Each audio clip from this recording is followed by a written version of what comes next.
Nesse exato momento, o colapso do Cáspio de Putin, a ponte de armas com o Irã, foi por água abaixo.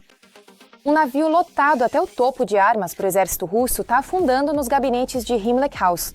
Esse desastre vai acabar de vez com o exército da Rússia. Putin vai ficar a centenas de milhares de munições. Todas as armas iranianas se foram, mas o presente ficou no coração de Teherã.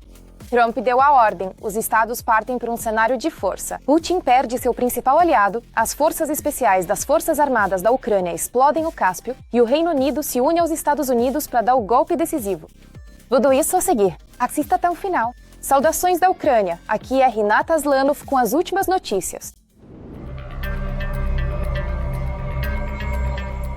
Urgente, a fonte de armas de Putin afundou. No Mar Cáspio, um navio de carga iraniano da Ruan, carregado até o topo com carga secreta para a Rússia, naufragou. O Ministério das Relações Exteriores do Turcomenistão informou sobre a perda do navio. Os serviços costeiros do Turcomenistão receberam um sinal de SOS da tripulação e organizaram uma operação de resgate. Atualmente, o lado turcomeno está realizando os procedimentos correspondentes previstos pelas normas internacionais. Segundo dados de inteligência, o cargueiro era exatamente uma ponte de armas para Moscou. Assim, de outubro de 24 até dezembro de 25, ele entrou 20 vezes nos portos de Astrakhan, Makhachkala e Azov. O navio fazia esse trajeto a partir dos portos iranianos de Amirabad e Anzali. Segundo informações de canais russos no Telegram, no momento do acidente, esse cargueiro estava em viagem para Astrakhan. Em 2023, investigadores da CNN constataram que entre Astrakhan, Amirabad e Anzali passa a principal rota marítima provável de fornecimento de armas do Irã para a Rússia. Jornalistas do Wall Street Journal acrescentaram que, dessa forma, centenas de milhares de projéteis de artilharia e outros tipos de munição chegam à Rússia, sendo usados na guerra contra a Ucrânia. A Bloomberg informou que o Irã vendeu quase 3 bilhões de dólares em mísseis para a Rússia, a fim de apoiar a guerra contra a Ucrânia. Segundo as informações, os contratos com Moscou para o fornecimento de mísseis balísticos e mísseis do tipo terra-ar foram assinados em outubro de 2021, ainda antes do início da invasão em grande escala. Além disso, o Irã forneceu à Rússia drones kamikaze Shahed e tecnologias para sua produção. Sob o nome russo, Gerão 2, dentro do contrato assinado no início de 2023. Segundo estimativas de especialistas, desde o final de 2021, a Rússia gastou mais de 4 bilhões de dólares em equipamentos militares iranianos. Enquanto isso, Moscou, ao que tudo indica, está realmente perdendo seu aliado. Assim, os Estados Unidos podem recorrer a um cenário de força contra o Irã já nas próximas 24 horas. É o que informa Reuters, citando fontes entre autoridades europeias. Um representante israelense separado declarou à agência que Trump provavelmente já tomou uma decisão de princípio sobre o uso da força. Segundo a publicação, Trump e sua administração já entregaram uma lista com 50 alvos militares. Anteriormente, Trump declarou repetidamente estar pronto para apoiar o movimento de protesto no Irã, onde o número de mortos, segundo diferentes estimativas, já chega a milhares. Em resposta, as autoridades iranianas alertaram que, em caso de ataque, vão atingir alvos americanos e israelenses na região. E até a própria Rússia está levando umas do Trump também. O governo do Ziá solicitou mandados judiciais para apreender dezenas de outros petroleiros ligados ao comércio de petróleo venezuelano. A Guarda Costeira Americana já fez uma operação de repressão em águas internacionais. Vale destacar que os americanos já capturaram 5 petroleiros. O Marinera caiu nas mãos dos fuzileiros americanos no Atlântico após mais de 2 semanas de perseguição. Ele está ligado à Venezuela pelo transporte ilegal de petróleo, burlando as sanções. Logo após a Operação Relâmpago, o chefe do Pentágono declarou que o bloqueio das sanções ao petróleo venezuelano continua em vigor, em qualquer lugar do mundo. Na própria Casa Branca, enfatizam que a apreensão desses petroleiros é uma política desta administração. E o presidente do ZAWA não tem medo de colocá-la em prática. Trump ordena emergência. EUA mandam tropas ao Irã. Putin está encurralado e aliado do Kremlin na mira. Putin está perdendo tudo. O Irã não é apenas um parceiro, é o principal depósito de armas do Kremlin. Passo geopolítico e checkmate. O efeito dominó do ditador chegou. Qual será o próximo passo de Trump? Olha. Os maiores protestos em quase 50 anos. O regime dos ayatollahs está à beira do colácio. Milhões de persas em todo o Irã estão expulsando fanáticos religiosos.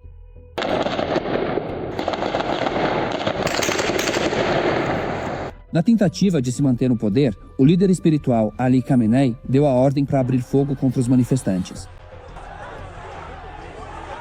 Em resposta à escalada dos protestos, as autoridades começaram a se isolar do resto do mundo. A partir de 8 de janeiro, o Irã cortou completamente a internet e as comunicações. Elon Musk veio em socorro dos manifestantes. A SpaceX tornou o Starlink gratuito para os iranianos. Embora os terminais do Starlink sejam proibidos no Irã, muitos deles, apesar do risco, foram contrabandeados para dentro do país, disse Ahmadiyya, estimando que existam mais de 50 mil desses dispositivos no país. Graças ao Starlink, as forças de oposição têm ao menos alguma chance de se comunicar com o mundo exterior. No momento, o número de vítimas do massacre promovido pelas forças de segurança do regime continua crescendo. Não é possível verificar os dados. Teherã oficial reconheceu que pelo menos 2.000 manifestantes foram mortos. O canal de TV CBS, citando fontes dentro do país, fala em 20 mil mortos. Enquanto isso, a oposição cita o número chocante de 50 mil. É do hospital, pelo menos tem acredite. 1.500 mortos, centenas de necrotérios adicionais foram abertos no Irã. Segundo estimativas noturnas, o número de mortos varia de 20 a 50 mil pessoas. Após o massacre nas ruas, o regime dos ayatolás prepara execuções em massa de manifestantes. As autoridades iranianas condenaram à morte Erfan Saltani, de 26 anos, um dos detidos durante um protesto na cidade de Fardiz. Sani Saltani. O artigo Inimizade contra Deus é um artigo muito sério do direito penal, que leva automaticamente à pena de morte. Dessa vez, o regime da República Islâmica nem sequer realizou seu habitual julgamento espetáculo de 10 minutos. Erfan foi condenado à morte sem qualquer processo legal ou advogado. Erfan é o primeiro manifestante a ser condenado à morte. Mas não será a última. A onda de execuções desses manifestantes começou oficialmente. O mundo não deve se calar diante das atrocidades do regime da República Islâmica. Paralelamente, o sistema judiciário do Irã anunciou oficialmente a intenção de realizar julgamentos rápidos e execuções em massa contra os manifestantes. Segundo organizações de direitos humanos, as forças de segurança detiveram cerca de 20 mil pessoas.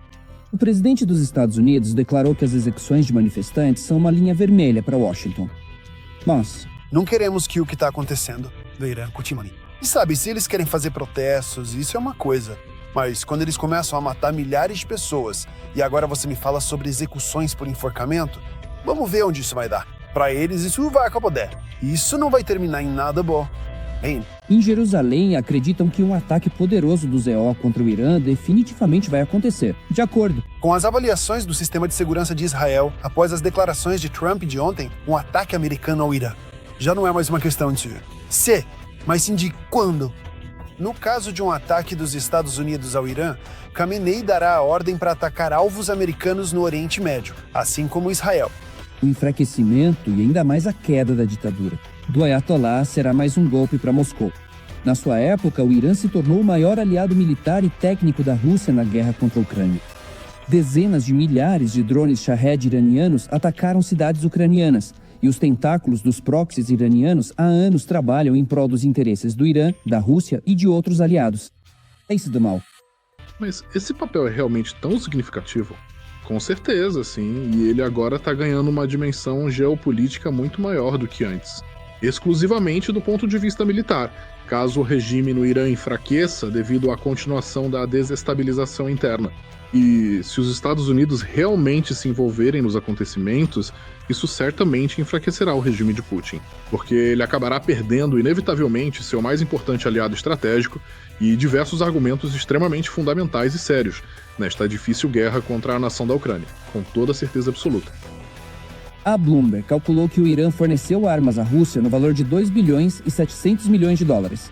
Agora, o regime de Putin provavelmente perderá essa generosa fonte de suprimentos para conduzir a guerra contra a Ucrânia.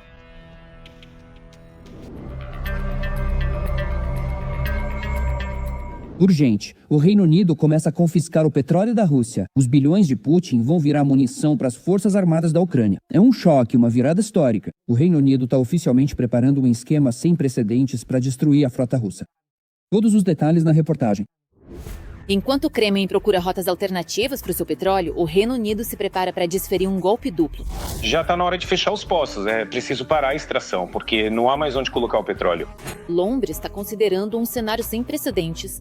Usar o petróleo apreendido da frota sombria russa não apenas como um troféu de sanção, mas como fonte de financiamento para apoio militar. A Ucrânia. Segundo The Times, o governo está discutindo uma opção em que os recursos obtidos com a venda do petróleo sancionado seriam direcionados diretamente para Kiev, transformando os recursos do Kremlin em um instrumento de seu próprio enfraquecimento. Isso terá um duplo impacto na máquina de guerra russa. Não só vamos privá-los de receitas militares ilegais, mas também encontraremos uma forma de ajudar a financiar a resistência da Ucrânia. Ao mesmo tempo, as autoridades britânicas destacam que o mecanismo continua sendo juridicamente complexo e exige um arcabouço legal claro. Para a sua implementação.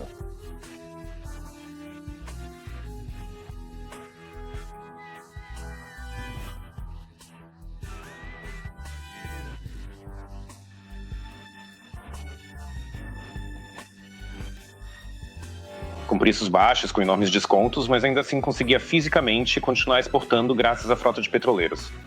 O que começou com a apreensão do navio Mariner, eu considero que é uma nova etapa, completamente diferente, que libera as mãos de absolutamente todos. E vemos como, ao mesmo tempo, países que antes não se apressavam, então na dianteira do trem, como por exemplo o Reino Unido ou a Suíça, começam a anunciar suas próprias medidas contra a frota de petroleiros da Rússia. E já passam para uma tática de impacto realmente mais eficaz. E, paralelamente ao cenário financeiro, Londres prepara um golpe de força. Unidades especiais britânicas estão em estado de prontidão para possíveis operações contra navios da frota sombria russa. Unidades de elite, treinadas para desembarcar de helicópteros e capturar tripulações, podem ser empregadas para bloquear centenas de petroleiros que o Kremlin utiliza para contornar sanções e financiar a máquina de guerra. Para isso, o governo britânico preparou antecipadamente uma base jurídica, utilizando as normas da legislação de sanções e as leis de combate à lavagem de dinheiro. Assim, as operações contra a frota clandestina não são vistas como aventuras arriscadas, mas como um instrumento legítimo e coordenado de pressão econômica ao Kremlin. Tudo isso simplesmente aumenta cada vez mais os custos por barril de petróleo da Rússia. Eles já recebem pouco mais de 30 dólares. O barril de petróleo, este valor está abaixo do custo para a maioria das companhias petrolíferas. E então, ao aumentar essa pressão, o mundo consegue reduzir ainda mais o valor, aquele valor que a Rússia recebe por cada barril, digamos para 20 a 25 dólares. Depois disso, basicamente, não fará mais sentido algum transportar esse petróleo. Ou seja, não cortam a exportação, não afundam os petroleiros, mas exercem tanta pressão, cercam de todos os lados, que essa atividade se torna economicamente ineficiente, economicamente injustificável. Novos alvos já foram definidos. 2 petroleiros sob sanções britânicas, o Spring Fortuna e o Range Vallen, devem passar pelo Canal da Mancha nos próximos dias. Ambos transportam petróleo russo e navegam sob bandeiras falsas de Camarões e Zimbábue, o que os torna alvos potenciais para intervenção. O Spring Fortuna foi incluído na lista de sanções do Reino Unido ainda em maio do ano passado, por participação em atividades voltadas para desestabilizar a Ucrânia e apoiar o governo russo. Ao longo dos anos de operação, o navio mudou de nome e de bandeira várias vezes, indo da Grécia e Malta até o Panamá e as Ilhas Marshall, o que é uma prática típica da frota sombria do Kremlin. O Range Valley atua na exportação de petróleo a partir de portos russos, principalmente no Mar Báltico. A embarcação está ligada à empresa Radiating World Shipping Service, dos Emirados Árabes Unidos, um dos principais operadores da logística de sanções russas. Além disso, mudou repetidamente de nome e jurisdição, disfarçando a verdadeira origem da carga. O volume total de todo esse petróleo que está agora no mar, em movimento e parado, é superior a 200 milhões de barris. Este é um volume colossal para a Rússia. Ou seja, em essência, 50 dias. Paga. Exportação, 50 dias. Talvez a Rússia não precise exportar mais nada, apenas vender esse petróleo que já foi lançado ao mar e que está à procura de compradores. Paralelamente, aumenta a pressão sobre a frota sombria da Rússia do outro lado do oceano.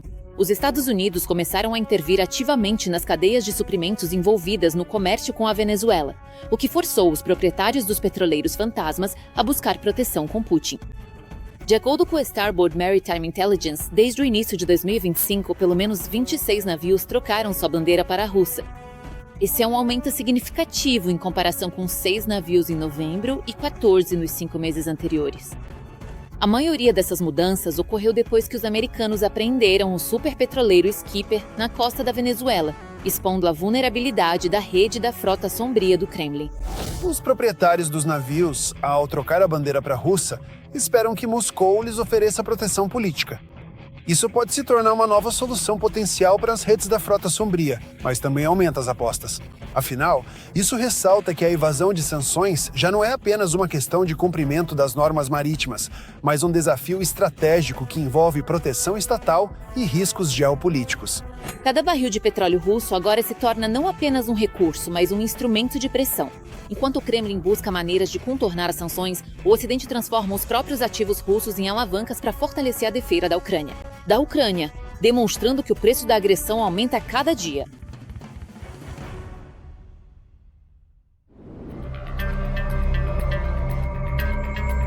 Tempestade de fogo. Ucrânia explode retaguarda russa. Lukoil em chamas. O império do petróleo está afundando. O ataque ucraniano de longo alcance chegou até o Cáspio, paralisia total da logística de combustível dos ocupantes. Os nossos fizeram o impossível. Veja todos os detalhes da operação na reportagem. A pressão sobre a Rússia e a destruição de seus recursos energéticos atingem um novo patamar. As forças de operações especiais das Forças Armadas da Ucrânia atingiram 3 plataformas de perfuração da corporação Lukoil nas águas do Mar Cáspio. Entre os alvos atingidos estão as plataformas estacionárias resistentes ao gelo Filanovsky, Korchagin e Greifer. Essas plataformas são usadas para abastecer o exército inimigo com combustível.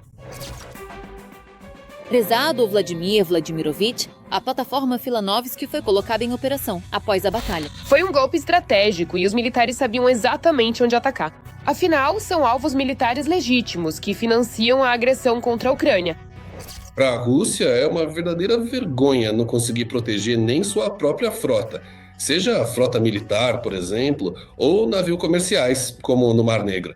Mas para ela também se torna vergonhoso o fato de que praticamente qualquer área marítima do planeta Terra, até mesmo os oceanos, no hemisfério ocidental ou no hemisfério oriental, se tornam inseguros para ela. E o Cáspio é justamente um exemplo de uma área isolada. Bem, não é um mar, na verdade é um lago, mas ainda assim uma área aquática isolada que não tem nenhuma fronteira comum com a Ucrânia. E mesmo assim, a Ucrânia tem a capacidade de atingir a Rússia justamente com ataques à sua infraestrutura, a infraestrutura de extração de petróleo. Esse ataque demonstra a intenção da Ucrânia de interromper as cadeias logísticas e energéticas da Rússia, atingindo alvos ligados à extração e ao processamento de recursos usados na guerra. Na Rússia, que aparentemente é incrivelmente rica em recursos, agora há problemas evidentes no refino de petróleo após o ataque à refinaria de petróleo Supi.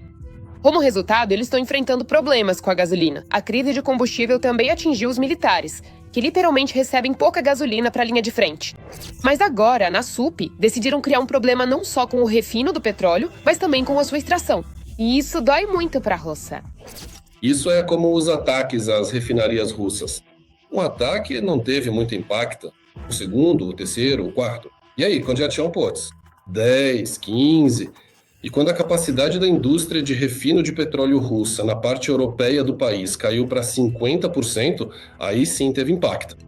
E aqui é a mesma coisa. Estamos falando de um dos elementos da extração de petróleo, mas de um dos mais vulneráveis.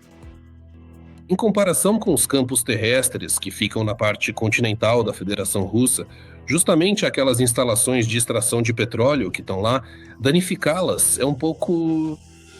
Não é que seja mais difícil, é mais difícil mantê-las em funcionamento constante.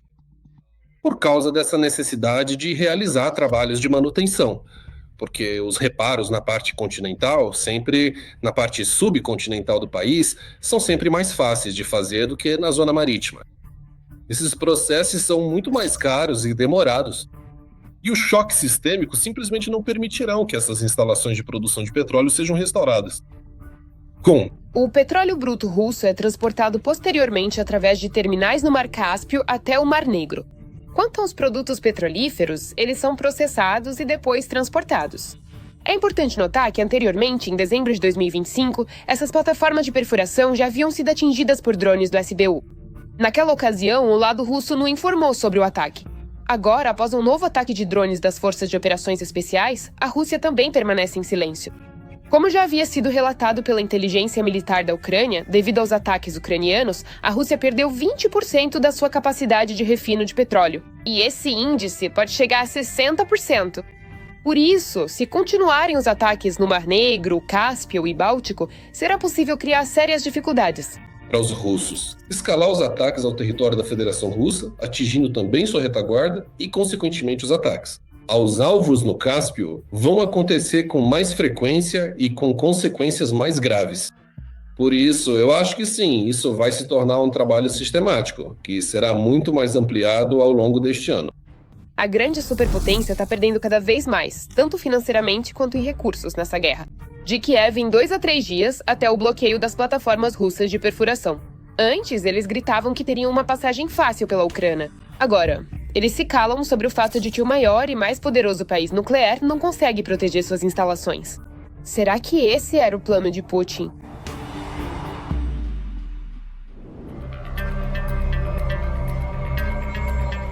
O que achou dos acontecimentos? Compartilhe suas opiniões nos comentários, curta o vídeo e fique por dentro das últimas notícias. Mais novidades em breve.